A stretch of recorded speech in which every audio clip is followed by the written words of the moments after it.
Hi, I'm Stephen Mendes, and educating the public is both my job and my lifelong passion. Today, we want to talk about bedroom alarm clocks. You know, it amazes me that the manufacturers have absolutely no idea what is required, and they turn out product after product that's totally unsuitable, and they don't even seem to realize what they're doing. What is required in a bedroom clock? Well, first of all, you want the time to glow in the dark, so you don't have to reach for a flashlight or reach over and touch the clock to make it come on. You want it to glow continuously all night long. Secondly, you want it to be red. Why does it have to be red? Because red doesn't disturb your night vision, it doesn't interfere with your sleep. But even though you want it to be red, you don't want it to be bright. You're not going on a night mission in the jungles of Afghanistan with a military team. You don't need it to light up the entire room. It should be dim so that it doesn't interfere with your consciousness and scream at you when you open your eyes. And finally, when morning comes and the sun shines into your room, you want the brightness to increase so that you can actually see the time in the day. On the side there is the photocell, which I've put in a little piece of plexiglass right over it to protect it. The clock is running in the 24-hour format, so there it's saying 2:51 p.m. but the PM indicator, which is the dot to the left of the hour, is still illuminated, but instead of going to 1, it goes to 13 and then 14. So the 24-hour format suits me just fine, and as you can see, it's running nicely.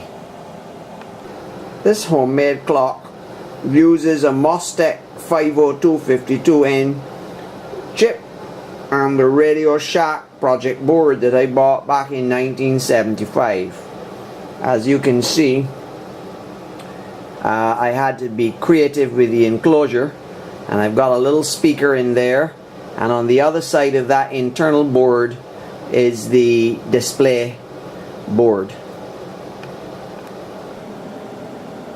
The LED under the seconds shows that the alarm is activated, and we've got it set to go off at 7 o'clock so we can hear it.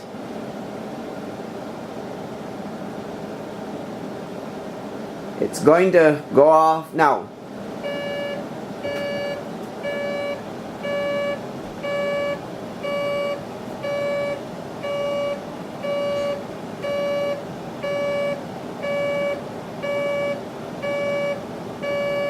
And we can switch it off right here with the little switch on the side without having to grope behind for anything. And you can turn it back on if you want to have it go off again tomorrow, or you can just leave it off. But that little side switch is so convenient. I hate alarm clocks with a switch on the back that you fumble and lick it over trying to stop it. I built my alarm clock when I was 19 years old, and I'm now 59, and God willing, this clock will last me until the day I die. All I've had to do with it so far is replace this little electrolytic capacitor here, which dried out after 30 years of use, and it's still going strong. But what surprises me the most is that all the modern clocks are piles of garbage. Nobody has the slightest idea what is required in a bedroom alarm clock. Here's what not to buy, okay? Look at this. You reach over and touch the top of it. Brilliant blue that instantly blinds you and wakes you up. You know what?